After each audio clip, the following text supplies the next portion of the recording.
একজন তার বাড়িতে কুত্তা দিয়া বাড়ি ভরে বেড়েছে। ঘরের কুত্তা, খাটের নিচে কুত্তা, ড্রয়িং রুমে কুত্তা, বেডরুমে কুত্তা। তার বন্ধু এসে বলে, ভাই তোমার বাড়ি এত কুত্তা কেন? আগে তো তুমি এত কুত্তা পাগল ছিল না, এত কুত্তা পালতেছো কেন? কয়ে ওয়াজ শুনে আসছে। আশ্চর্য কথা, ওয়াজ শুনে তুমি কুত্তা পালা আরম্ভ করলা? কয় যে না, সব কথা শুনে নাও না আগে। বলে কি? কয় যে ওয়াজের মধ্যে শুনলাম রাসূলুল্লাহ বলেছেন যে বাড়িতে কুত্তা থাকে ঘরের মধ্যে আর প্রাণীর ছবি থাকে ওখানে নাকি ফেরেশতা আসে না। তা আমি কুত্তা রেখে দিছি, ঘরের থেকে বাইর হই না, আজরাইল আসতেও পারবে না, আমার জানও কবজ হবে। বন্ধু ছিল খুব চালাক। বন্ধু কয় যে ও কুত্তা পালা বন্ধু, বুঝলাম আজরাইল আসবে না, কিন্তু কুত্তা কি কিয়ামত পর্যন্ত বাঁচে না মরে? কয় যে না ভাই, কুত্তা তো মরে। কয় কুত্তা মারে যে ফেরেশতায়, তোমারে মারবে সেই ফেরেশতায়। পালাবা কেমনে? পালাবার উপায় যেখানেই থাকে, বাড়িতে হোক, গাড়িতে হোক, দেশে হোক, বিদেশে হোক, মৃত্যু যখন আসবে, মৃত্যুর হাত থেকে এড়াবার কোন উপায়? আমার বন্ধুগণ, মৃত্যু থেকে বাঁচবার কোন উপায় নাই। এজন্য এই ক্ষণস্থায়ী জীবনে সুখময়, অনন্তকাল সুখময় জীবনকে মানুষেরা, ইমানদার লোকেরা জলাঞ্জলি দিয়ে চির সুখময় আল্লাহর জান্নাতে যাওয়ার জন্য জীবন দিতে মোটেও তাদের বাধে না।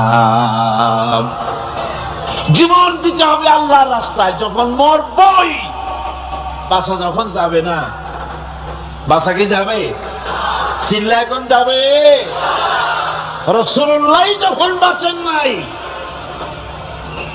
কত বড় কথা! আল্লাহ রাসূল যখন বাঁচেন নাই, তো পৃথিবীতে কে বাঁচবে?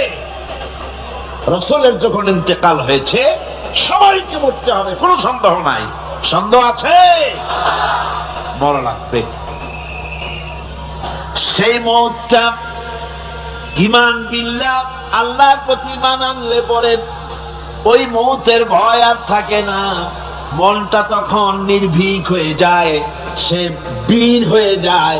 তখন তার মন বলে, মরা যখন লাগবে, জীবনটা যিনি দিয়েছেন তার জন্য দিয়ে দেই না কেন? জীবন যিনি দিয়েছেন তার জন্য দিয়ে দেই। বদরের যুদ্ধ, রাসূল করিম সাল্লাল্লাহু আলাইহি ওয়াসাল্লাম লোক তৈরি করতেছেন, সৈন্য রিক্রুট করতেছেন। বদরের যুদ্ধ, আমার ভাইরা, চারটিখানি কথা নয়। বদরীদেরকে আল্লাহ মাফ করে দিয়েছেন। যেরকম সুবহানাল্লাহ। বদরের যুদ্ধ বড় মারাত্মক যুদ্ধ।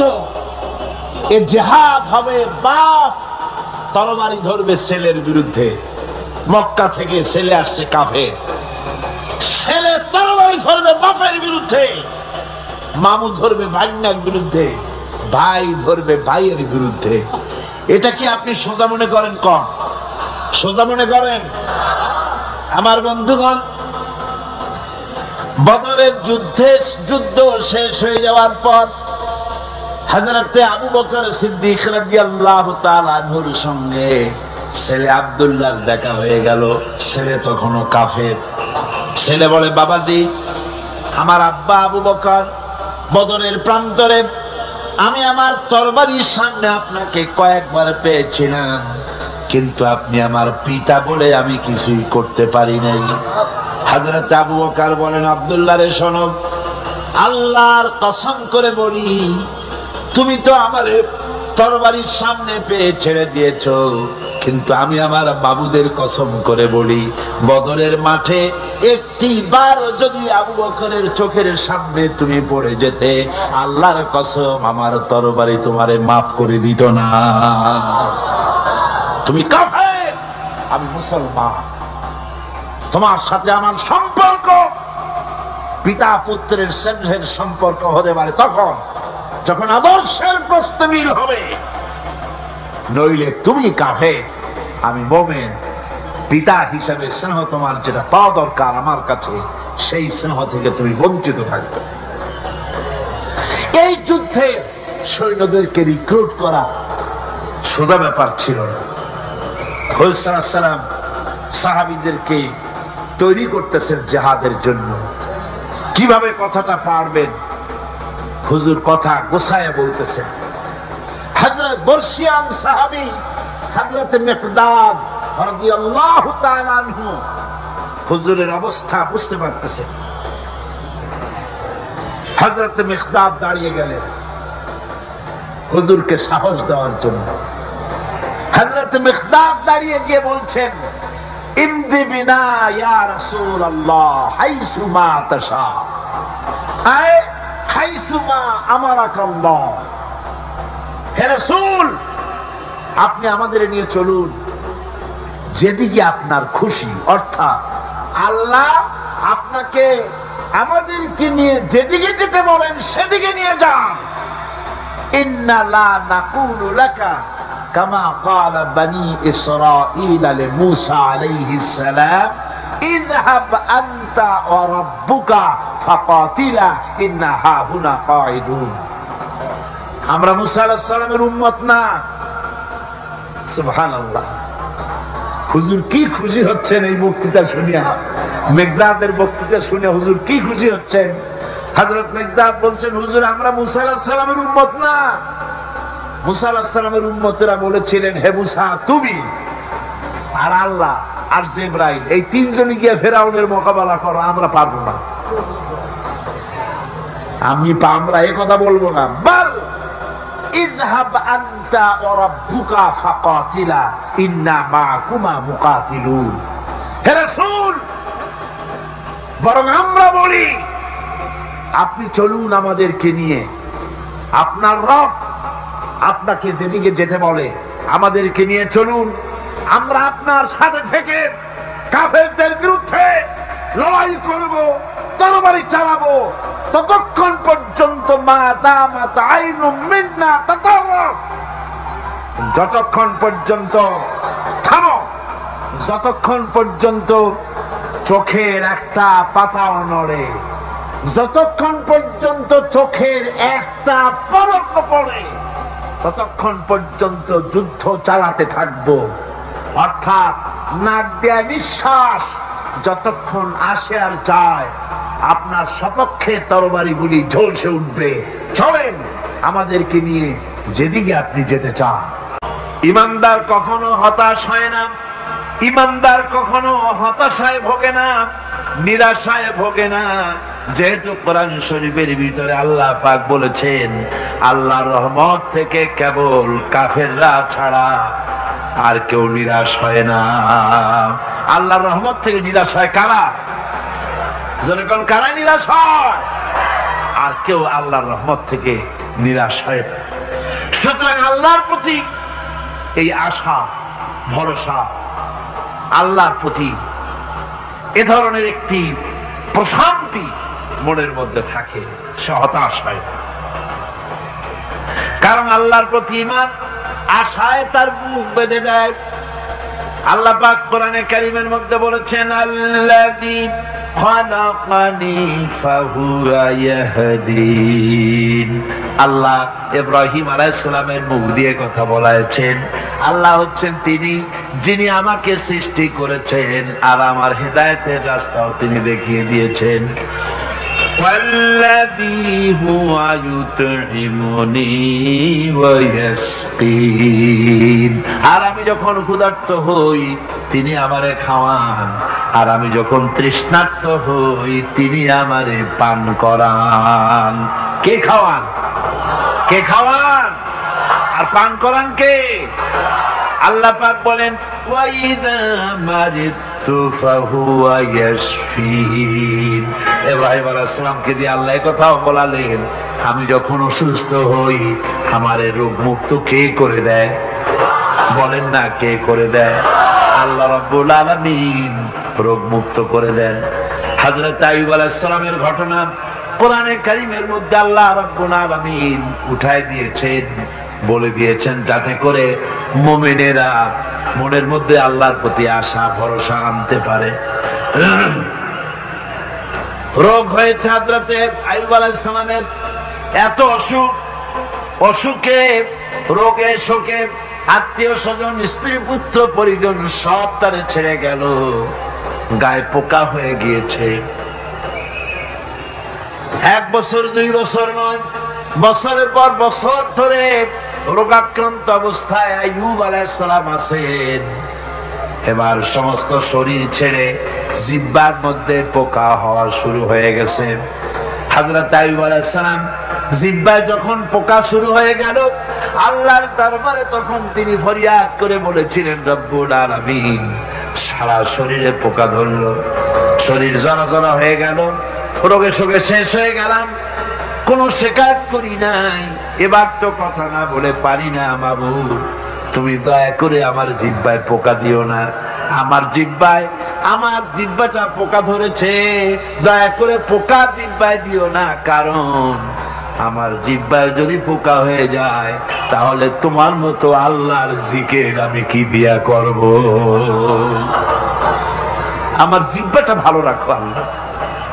হযরতে আইয়ুব আলাইহিস সালাম পড়েছিলেন, আন্নী মাসানি আদ-দুররু ওয়া আনতা আরহামুর রাহিমিন। আয় আল্লাহ, আমি রোগাক্রান্ত হয়ে পড়েছি আর তুমি তো রহমান রহিম। দোয়া মঞ্জুর হলো, আল্লাহ পাক আইয়ুব আলাইহিস সালামকে রোগ মুক্ত করে দিলেন। রোগ হলে পরে কে সেরে দেয়? কে সেরে দেয়?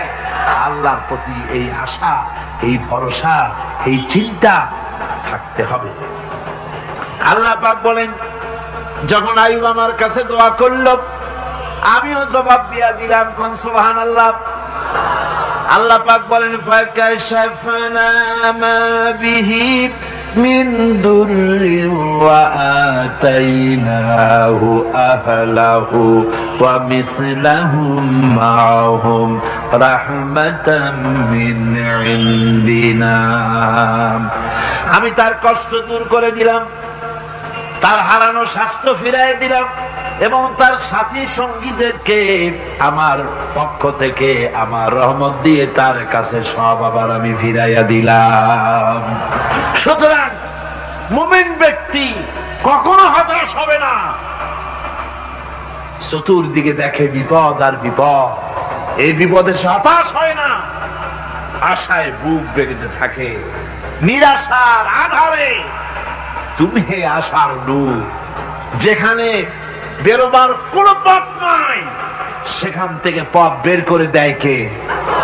চিল্লায় কোন কে দেয়? আমার আল্লাহ পাক। দেখেন হযরত ইউসুফ আলাইহিস সালাম হারায় গেলেন, মানে তার 11 ভাই ইউসুফ আলাইহিস সালামকে কুয়ার মধ্যে ফেলাই দিলেন। আর এসে তারা বলল যে ইউসুফ আলাইহিস সালামকে বাঘে খায়া ফেলেছে।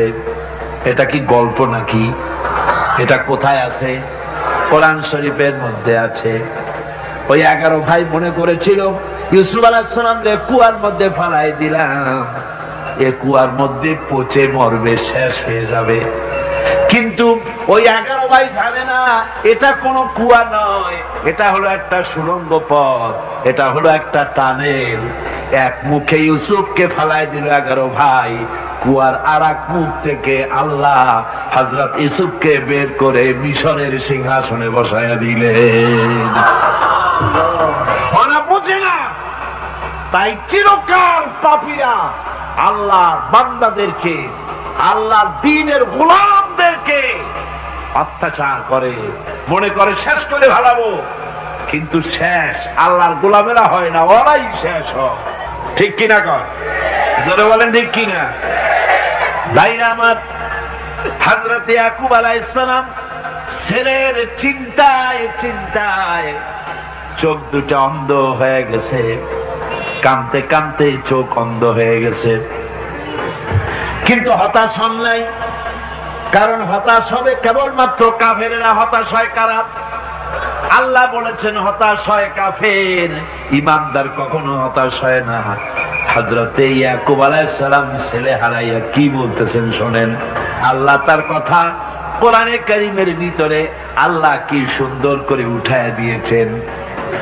হযরত ইয়াকুব পড়তেছেন ফাসাবরুন জামিলুন আসাল্লাহু আইয়াতিয়ানি বিহিম জামিআন ইন্নাহু হুয়াল আলিমুল হাকীম।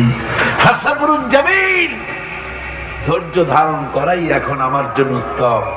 আমি এখন ধৈর্য ধারণ করব, হয়তো শীঘ্রই আল্লাহ আমার যাদের হারাইছি তাদের সকলকে আল্লাহ আমার কাছে ফিরিয়ে দিবেন। তিনি সুবিজ্ঞ, তিনি প্রচন্ড ক্ষমতার মালিক। আশায় বুক বেঁধে থাকলেন তিনি। আর ইউসুফ আলাইহিস সালাম আজকে প্রেসিডেন্ট, তিনি মিশরের কি তিনি 11 ভাই গেছে সেইখানে খাবার আনার জন্য। হযরত ইউসুফ আলাইহিস সালামের চিনতে কোনো কষ্ট হয় নাই, ওরা তো চেনে নাই, কিন্তু ইউসুফ আলাইহিস সালাম চিনে ফেলেছেন। হযরত ইউসুফ কোনো প্রতিশোধ নিলেন না। হযরত ইউসুফ পরিচয় দিলেন আর বললেন, ভয় পাইও না, খাদ্য তোমাদেরকে দিয়ে দিব। তোমাদের ব্যাপারে আমার বক্তব্য হচ্ছে লা তাসরিবা আলাইকুমুল ইয়াউম, তোমাদের বিরুদ্ধে আমার কোনো ক্ষোভ নাই, বিদ্বেষ নাই, মাফ করে দিলাম। এই জামাটা নিয়ে যাও, আমার আব্বার জন্য এই জামাটা নিয়ে যাও। জামা নিয়ে যাচ্ছে মিশর থেকে। কোথায় কেনান, কোথায় মিশর? মিশর থেকে ইউসুফ আলাইহিস সালামের জামা নিয়ে ছেলেরা কেনানের দিকে যাচ্ছে। আর এদিকে হযরত ইয়াকুব বলতেছেন, আমি যেন আমার নাকের ভিতরে ইউসুফের গন্ধ পেতেছি। সুবহানাল্লাহ। জামা চলে এলো, চোখের উপরে তিনি রাখলেন, আল্লাহ চোখ ভালো করে দিলেন। সুবহানাল্লাহ। ভাইরা আমার, এই জন্য যারা আল্লাহর উপরে ভরসা করে, আল্লাহর ঈমান যাদের মধ্যে এসে যায়, ঈমান বিল্লাহর বড় উপকার হলো সে হতাশ হয় না। যত বড় বিপদ হোক হতাশ হয় না। দেখেন ইউসুফ আলাইহিস সালাম কি কেমন করে জুলাইখা ঘেরাও করে ফেলে দিয়েছে। দরজা বন্ধ, তালা বন্ধ, জানালা বন্ধ, ছিটকানি মারা, খিল মারা, তালা দেওয়া, বেরোবার কোনো পথ নাই, চতুর্দিকে নগ্ন চিত্র। এবার জুলাইখার কুপ্রেত প্রবৃত্তিকে চরিতার্থ করতে হবে, খারাপ কাজ করতে হবে, বেরোবার পথ নাই। হযরত ইউসুফ আলাইহিস সালাম তিনি জানেন দরজা সব বন্ধ, পালাবার পথ নাই, কিন্তু আল্লাহ রাব্বুল আলামিনকে তিনি ভয় করলেন। যুবক মানুষ, আল্লাহ রাব্বুল আলামিনকে ভয় করলেন। রব্বুল আলামিনকে ভয় করে তিনি তালাবদ্ধ দরজার দিকে দৌড় মারলেন। রব্বুল আলামিন আপন কুদরতে সবগুলি দরজা খুলে দিলেন। ওয়ামান ইয়াত্তাকিল্লাহা ইয়াজআল লাহু মাখরাজা, যে ব্যক্তি আমারে ভয় করে, আমার পথে চলতে চায়, আমি রাস্তা খুলে দেই। সুবহানাল্লাহ। সুতরাং ঈমানে বুক বাঁধো, জওয়ানেরা, তরুণেরা, হতাশ হওয়ার কোনো কারণ নাই, আশায় বুক বেঁধে থাকো। আপনারা বলেন, এই পৃথিবীতে ইউনূস আলাইহিস সালাম যে বিপদে পড়ছিলেন, এর চাইতে বড় বিপদ পৃথিবীতে কিছু হতে পারে? আপনাদের চিন্তায় বুঝি পারে? এই দিকের লোকেরা কথাই কয় না। কি বলেন, পারে? এত বড় বিপদ চিন্তাও করা যায়?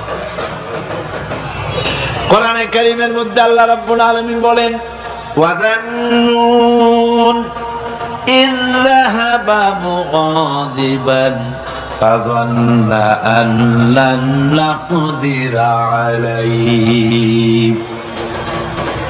ইউনূস আলাইহিস সালামকে যখন মাছে গিলে ফেলে দিল, মাছ এবার পানির অতল তলদেশে চলে গেছে।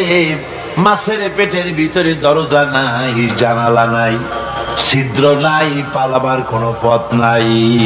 আছে? ফানাদা ফিল যুলুমাতি আন লা ইলাহা ইল্লা আনতা সুবহানাকা ইন্নী কুনতু মিনাজ জালিমিন। জানেন নাই দোয়া? পড়েন সবাই। লা ইলাহা ইল্লা আনতা সুবহানাকা ইন্নী কুনতু মিনাজ জালিমিন। আয় আল্লাহ, তোমার পবিত্রতা ঘোষণা করতেছি, তুমি ছাড়া কেউ নাই, আমার তো আর বাঁচার উপায় নাই, আমি আমার উপরে জুলুম করেছি, আর তোমার পবিত্রতা ঘোষণা করতেছি। জিকির করতেছেন তিনি মাছের পেটের মধ্যে বসে। আল্লাহ রাব্বুল আলামিন বলেন, ইউনূস আলাইহিস সালাম মাছের পেটের ভিতরে বসে যে চিৎকারটা মারলেন, দুনিয়ায় কোন তার বন্ধু বান্ধবেরা শুনে নাই, কোন রাজা বাদশারা শুনে নাই। মাছের পেটের মধ্যে ফানাদা ফিল যুলুমাত, যুলুমাত হলো জমায় কাসির। এখানে তিনটা অন্ধকার ছিল। কয়টা অন্ধকার? একটা হলো মাছের পেটের অন্ধকার, একটা হলো রাতের অন্ধকার, আরেকটা হলো পানির অন্ধকার।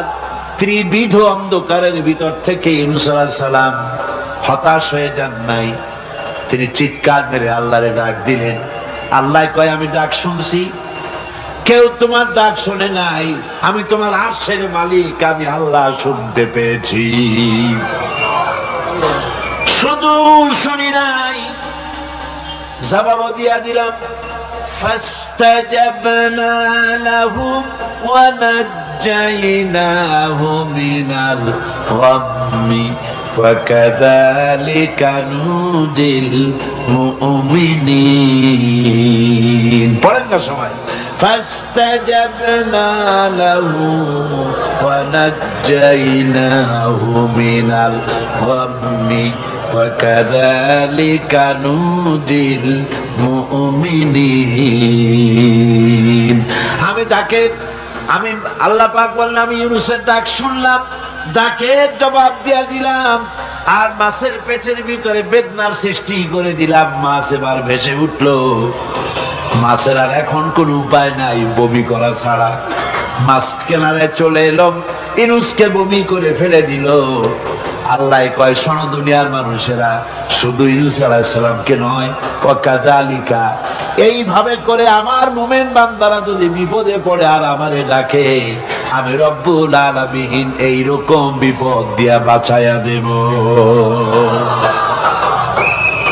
বিপদ থেকে বাঁচাবেন কে? সুতরাং গতকালকের মতো আবারও বলি, বিপদ আসতে পরে মুসলমানেরা মাজারে দৌড়ায় বেশি। কন নাউজুবিল্লাহ, জোরে কন নাউজুবিল্লাহ। বিপদ আসে আর মাজারে চলে যায়, যাইয়া সেখানে কাঁদে, মাজারের উপরে মাথা ঘা দিতে থাকে, পয়সা দেয়, মুনাজাত করে, কাঁদতে থাকে, মাজার আল্লাহর কাছে বিপদ মুক্তি চায়। নাউজুবিল্লাহ পড়ে, আবারও কন নাউজুবিল্লাহ। বিশ্বাস করুন আমার ভাইরা, বিশ্বাস করুন, আল্লাহর কোরআন আমার হাতে।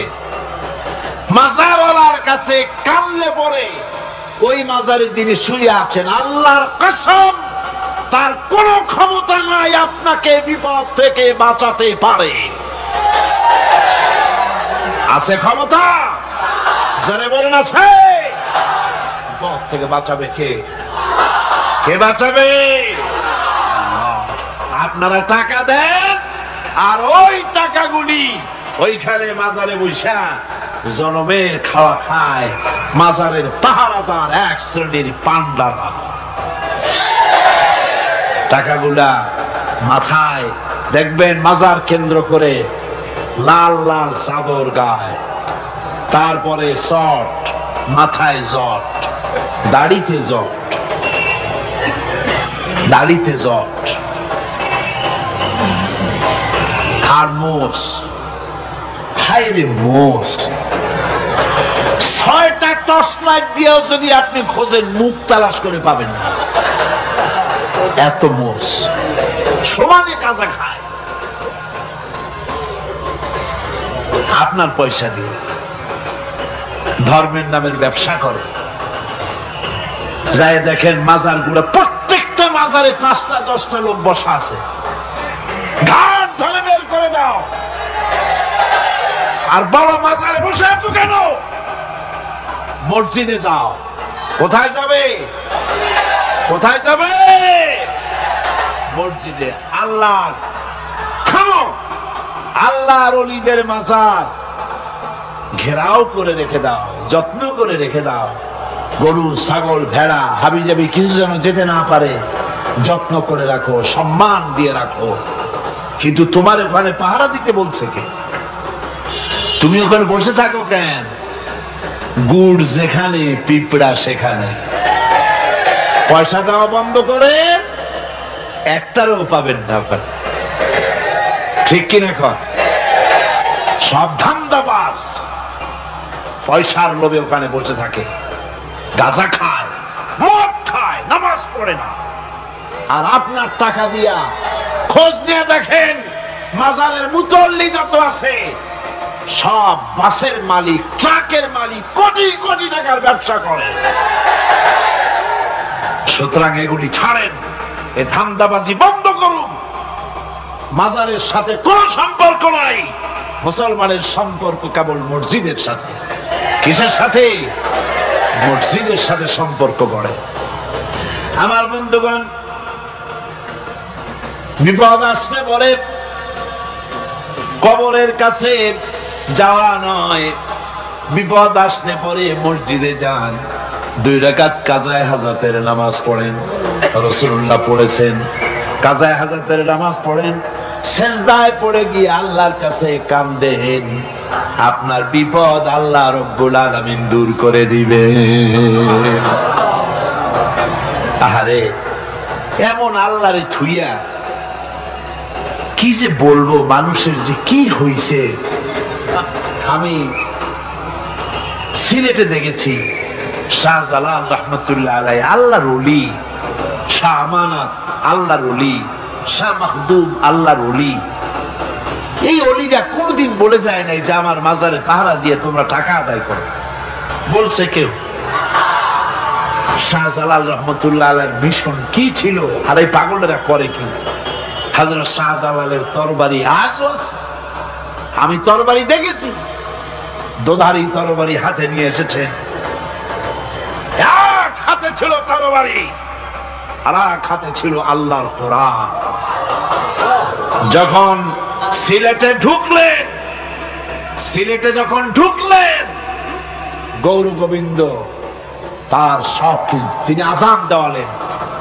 আজান শোনা মাত্র মূর্তিগুলো কাঁপতে লাগলো। গৌর গোবিন্দের কলজা গলার কাছে চলে আসছে। জিজ্ঞেস করছে, ব্যাপারটা কি, এরকম হচ্ছে কেন? জ্যোতিষীরা বলল, যমন এসেছে, মেলেচ্ছ এসেছে, আর উপায় না। শাহজালাল রহমতুল্লাহ আলাইহি তিনি বসলেন গেটের কাছে। এবার সব পালাচ্ছে।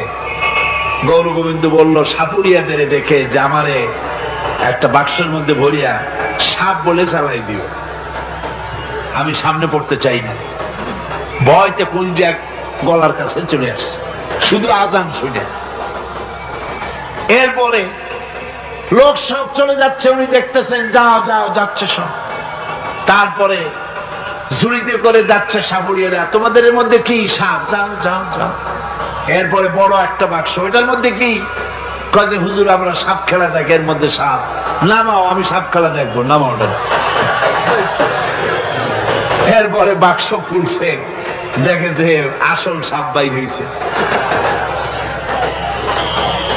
গৌর গোবিন্দ বলল যে আমার রাজত্ব ছেড়ে দিলাম, আমার জানে বাঁচা। শাহজালাল রহমতুল্লাহ আলাইহি বললেন, আমি তো মারতে আসি নাই, আমি তো হত্যাকাণ্ড করতে আসি নাই, আল্লাহর দ্বীনকে নিয়ে এসেছি। তিনি ক্ষমা করে দিলেন। সেই শাহজালাল রহমতুল্লাহ আলাইহির মাজারে লোকেরা বিভিন্ন জায়গা দিয়ে যায়, বাস ভরে ভরে যায়, যাইয়া চাদরের উপরে যাইয়া মাথা গা দিতে থাকে আর কাঁদতে থাকে। কতগুলো গজাল মাছ আছে, বিরাট বিরাট গজাল, গায়ে শ্যাতলা পড়ে গেছে, দেখলে মনে হয় যেন রিটায়ার্ড অফিসার, এরকম মোটা। ওগুলারে মুড়ি খাওয়া, কলজা খাওয়া। একটা কুয়া আছে, পানি এত পচা, কয় যে এইটার আর এক মুখ হলো জমজমের সাথে মিশানো। নাউজুবিল্লাহ। হায় রে মানুষ, মুসলমানের আকীদা হয় এত খারাপ, আকীদা বত্তর হয়ে গেছে। এগুলি ধর্মের নামের ব্যবসা। এগুলি জোরে বলেন কি? এই ব্যবসা বন্ধ করতে হবে, এই ব্যবসা বন্ধ করতে হবে। এরা ধর্মের নামে লুটেরা, চাদর দিয়ে, আগরবাতি দিয়ে, মোমবাতি দিয়ে, সেজদা দিয়ে মুশরিক হয়ে যাচ্ছে, ইসলাম থেকে খারিজ হয়ে যাচ্ছে। আমার কাছে রিপোর্ট এসেছে প্রচন্ড ভিড়ে মানুষের কষ্ট হচ্ছে। তো কি করা যাবে? আমি বললাম ভিড়, আর আপনারা যদি ভিড় দেখতে চান তাহলে তো সব লোক দাঁড়ায় যাবে, আপনাদের তো দেখার দরকার নেই। একটু চেপে চেপে বসে আর জোরে সোরে জিকির করেন, লা ইলাহা ইল্লাল্লাহ, লা ইলাহা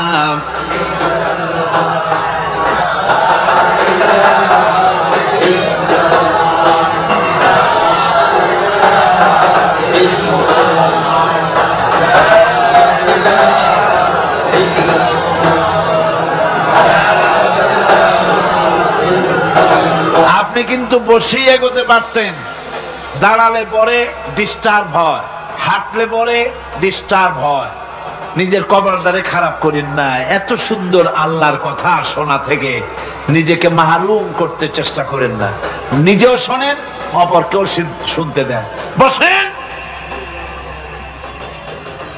মাজা ব্যথা করবে না, আল্লাহ মাজা ব্যথা ভালো বানায় দেবে যত সময় বসবেন। কোন আলহামদুলিল্লাহ। আপনারা বসছেন যে জায়গাটায়, এটা বেহেশতের টুকরা। এটা কি? এরা প্যারেড ময়দান নয়। মাজালিসুল ইলম হিয়া রাওযাতুম মিন রিয়াদিল জান্নাহ। হযরত আলী বলেছেন, যেখানে ইলম চর্চা হয়, কোরআন আলোচনা হয়, হাদিস আলোচনা হয়, সেটা কোনো সাধারণ জায়গা না, সেটা জান্নাতের টুকরা হয়ে যায়। যেরকম সুবহানাল্লাহ। কাজে বেহেশত থেকে শয়তানের জন্য বাইর করিয়া না দেয়, সতর্ক থাকেন। শয়তান কি চায় যে আপনি সারাক্ষণ শোনেন? কি কোন চায়? চায় না। শয়তানের খপ্পরে পড়েন না, বসেন আর শোনেন।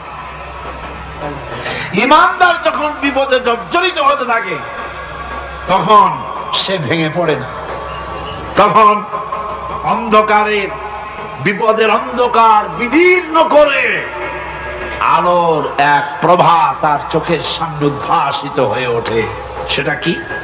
সেটা হলো আল্লাহ রাব্বুল আলামিনের বাণী, ফাইন্না মাআল উসরি ইউসরান, ইন্না মাআল উসরি ইউসরা। আল্লাহ পাক বলেন, জেনে রাখো, দুঃখ এবং কষ্টের সাথে রয়েছে সুযোগ আর সুবিধা, আর অসচ্ছলতার সাথে রয়েছে উদার সচ্ছলতা। জোরে কোন সুবহানাল্লাহ। কাজে ভয় পাওয়ার কারণ নাই, হতাশ হওয়ার কারণ নাই। মন আশায় বুক বেঁধে রাখো।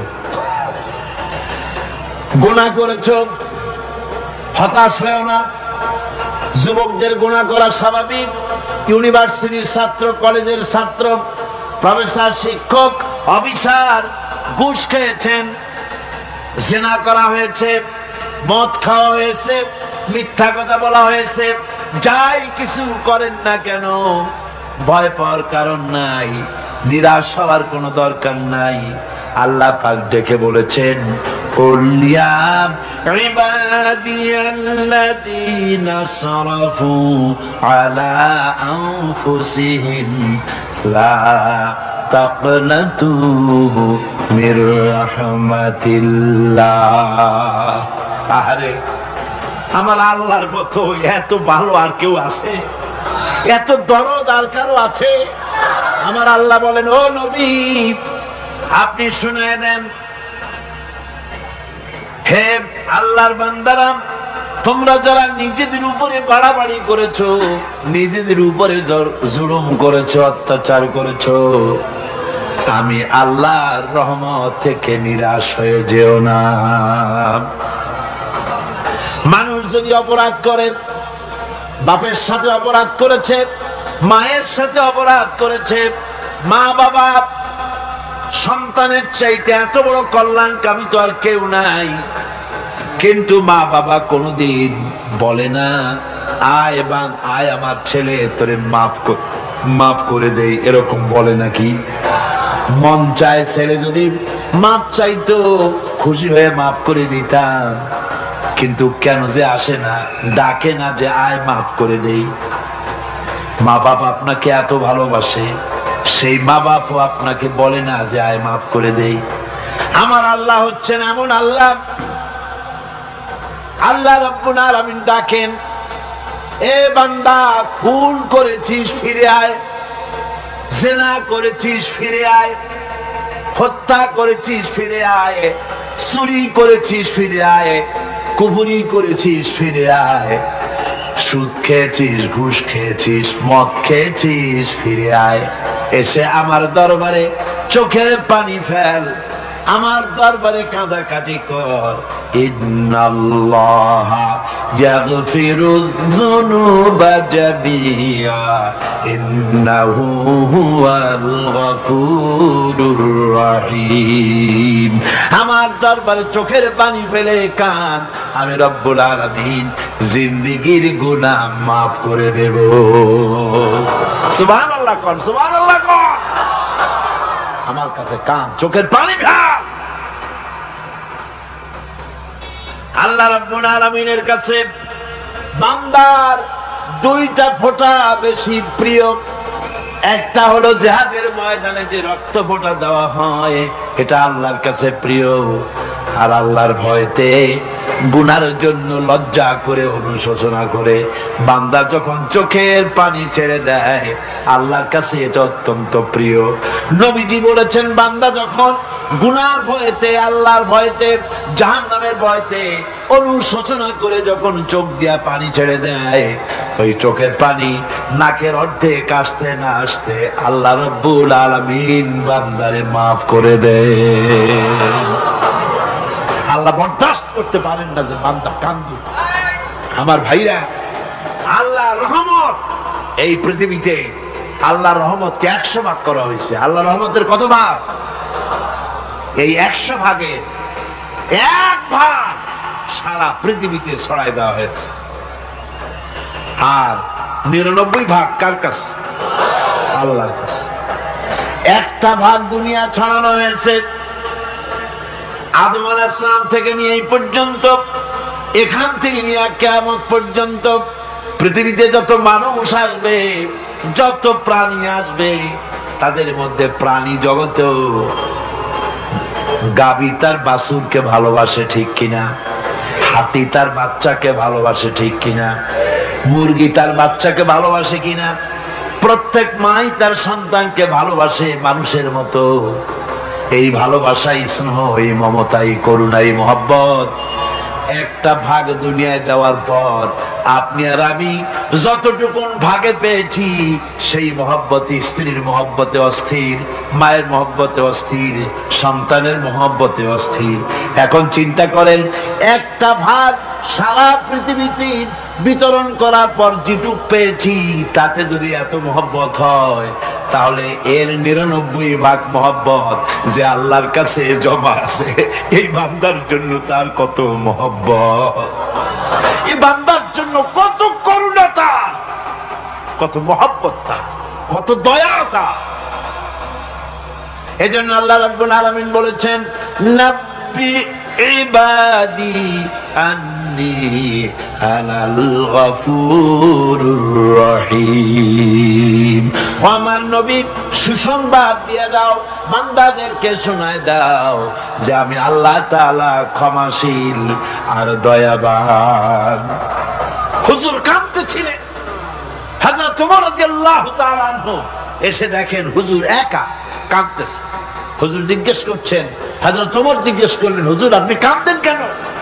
একা একা। হযরত ওমর বলেন, আমি যখন প্রশ্ন করলাম নবীজি বললেন, আমার কাছে কিছু আগে জিবরাইল এসেছিলেন। জিবরাইল এসে আমাকে বললেন, আল্লাহ পাক বলেছেন, হে আমার নবী, ইসলামের ভিতরে থেকে যে সমস্ত মানুষগুলো ইসলামের ভিতরে থেকে চুল আর দাড়ি পাকায় দিছে, কিয়ামতের দিন এই লোকগুলারে আমি শাস্তি দিতে আমার শরম হবে। হযরত ওমর বলেন, হুজুর, উম্মতের জন্য কত বড় খোঁজ খবর এটা, আর আপনি কাঁদতেছেন। হুজুর বলেন, ওমর, তুমি জানো না আমার কান্নার কারণ ভিন্ন। আমার কান্নার কারণ হলো যে আল্লাহ রাব্বুল আলামিন কিয়ামতের দিন দাড়ি চুল পাকা বান্দারে শাস্তি দিতে শরম করবেন। সেই দাড়ি চুল পাকা বান্দাগুলি আল্লাহর সাথে নাফরমানি করতে শরম করে না। আমি এই লজ্জায় কাঁদতেছি। ভাইরা, হুজুর আল্লাহ পাক বলেন, আমার নবী, রাতের আধারে যখন একটা বুড়া আমার দরবারে হাত উঁচু করে, একটা বুড়া মানুষ রাতের আধারে যখন আমার দরবারে হাত উঁচু করে আর যখন বলতে থাকে, রব্বুল আলামিন, আমার পেছনের জীবনটা বড় খারাপ করেছি, এমন কোন কাজ জীবনে করি নাই যা তোমার কাছে কিছু দাবি করতে পারি। সব রকমের নাফরমানি করেছি, আজ আমি বুড়া হয়ে গেছি, কামাই করতে পারি না, ছেলে আমাকে চোখে দেখতে পারে না, পুত্রবধূ আমাকে ঘরে জায়গা দেয় না, আমার স্ত্রী আমাকে দেখতে পারে না, রোজগার করতে পারি না, হাঁটতে পারি না, চলতে পারি না, সবার কাছে আমি তিতা হয়ে গেছি, আমি দাঁড়াতে পারি না, কোমরে ব্যথা পাই, হাঁটুতে ব্যথা পাই, চলতে পারি না, কানে শুনতে পাই না, চোখে দেখতে পারি না, আর তোমার কাছে কিছু চাইয়া নেব এমন ভালো কাজও করি নাই। এইভাবে যখন বান্দা কাঁদতে থাকে আমার দরবারে, ও আমার হাবিব আমার রহমতের দরিয়ায় জোশ মেরে যায়, আমার শরম হয় এই বুড়াটারে কেমনে খালি হাতে ফিরাইয়া দেই। সুবহানাল্লাহ, সুবহানাল্লাহ। আমার আল্লাহর এত দয়া, আমার আল্লাহর এত মায়া, এত মুহাব্বত। আমার আল্লাহ রাব্বুল আলামিন বলেন, وَإِذَا سَأَلَكَ عِبَادِي عَنِّي فَإِنِّي قَرِيبٌ। ও আমার হাবিব, আমার বান্দা আমার ব্যাপারে প্রশ্ন করে, আমি বান্দার একদম নিকটে। কোরআন শরীফের ভিতরে যত জায়গায় রাসূলকে বলা হয়েছে সুয়ালের কথা, আপনাকে প্রশ্ন করা হয়, আল্লাহ তার জবাব কুল এই কথা বলে জবাব দিয়েছেন। যত জায়গায় সুয়াল এসেছে, যেমন কোরআনে কারীমের মধ্যে আল্লাহ পাক বলেন, ওয়ায়াসআলুনাকা আনিল মাহিদ, মেয়েদের হায়েজ সম্পর্কে জিজ্ঞাসা করা হয়, কুল হিয়া আযা, হে নবী আপনি বলুন। এভাবে করে কুল দিয়ে জবাব দেওয়া হচ্ছে। আবার প্রশ্ন করা হচ্ছে, ওয়ায়াসআলুনাকা আনিল আনফাল, এই গনিমতের মাল সম্পর্কে হুজুর আপনাকে, হে নবী আপনাকে প্রশ্ন করা হয়। আল্লাহ কুল দিয়ে জবাব দিলেন। আল্লাহ বলেন আপনি বলেন। ওয়ায়াসআলুনাকা আনিল খামরি ওয়াল মাইসির, আল্লাহ পাক বলেন নবী আপনারে প্রশ্ন করা হয়, কুল ফীহিমা ইসমুন কাবীর, আল্লাহ কুল দিয়া বললেন তুমি বলো। আবার বলা হলো ওয়ায়াসআলুনাকা আনিল আহিল্লা কুল হিয়া মাওয়াকিতু লিন্নাস, ও নবী আপনাকে প্রশ্ন করা হয় চাঁদের ক্রমবর্ধমান এবং ক্রমহ্রাস, এই যে বাড়ে আর কমে, পূর্ণিমা হয় অমাবস্যা হয়, কেন হয় আপনি বলুন। কুল, আপনি বলেন এটা আমি অক্ত এবং সময়, বছর আর দিন গণনা করার জন্য পৃথিবীবাসীদের জন্য বিনা পয়সায় একটা ক্যালেন্ডার বানাইয়া আকাশে ঝুলাই রেখেছি। এভাবে যত জায়গায় এসেছে আপনাকে প্রশ্ন করা হয়, কত জায়গায় আল্লাহ জবাব দিয়েছেন, কুল আপনি বলেন। গোটা কোরআন শরীফের ভিতরে এই একটি মাত্র জায়গা যেখানে বলা হয়েছে আপনাকে প্রশ্ন করা হয়। আল্লাহ এখানে বলতে পারতেন কুল আপনি বলেন, আল্লাহ তোমাদের নিকটবর্তী, এভাবে জবাব হয় নাই। এটা কায়দাটা হলো এই, আল্লাহ বলতেছেন ওয়াইজা সালাকা ইবাদি, ও আমার নবী প্রশ্ন তো আমার বান্দারা আমার ব্যাপারে করেছে, এবার আপনার জবাবের কোনো দরকার নাই। প্রশ্ন আমার ব্যাপারে, আমি নিজে জবাব দিয়ে দেই। ফা ইন্নী কারীব, ও বান্দা আমার ব্যাপারে প্রশ্ন করেছিস, জবাব আমি দেই, আমি তোর সবচাইতে বেশি নিকটে। সুবহানাল্লাহ, কত নিকটে? وَنَحْنُ أَقْرَبُ إِلَيْهِ مِنْ حَبْلِ الْوَرِيدِ। তোর যেই রগ, এই শাহরগের চাইতেও আমি তোর বেশি কাছে। সুবহানাল্লাহ, আমার ডাক, আমার ডাক, কলিজা দিয়ে ডাক, অন্তর দিয়ে ডাক। মনের থেকে মানুষ যদি ডাকে, মুখের ডাক আর মনের ডাক এক জিনিস নয়। दिल से जो बात निकलती है असर रखती है पर नहीं मगर ताकते परवाज रखती है। दिल থেকে যে কথা বেরোয় তা প্রভাব বিস্তার করে, ডানা নাই কিন্তু ওড়ার ক্ষমতা রাখে। মনের কথাই ভিন্ন।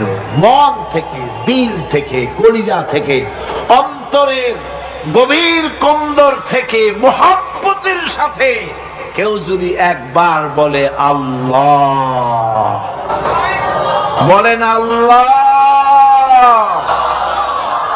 আল্লাহ, আল্লাহ, আল্লাহ রাব্বুল আলামিন বলেন অন্তরের অন্তঃস্থল থেকে একটি বার যদি বান্দা বলেন আল্লাহ, আল্লাহ বলেন 70 বার সাড়া দিয়া জিজ্ঞেস করি, বান্দা কি চাও, আমি তোমার কাছে আছি।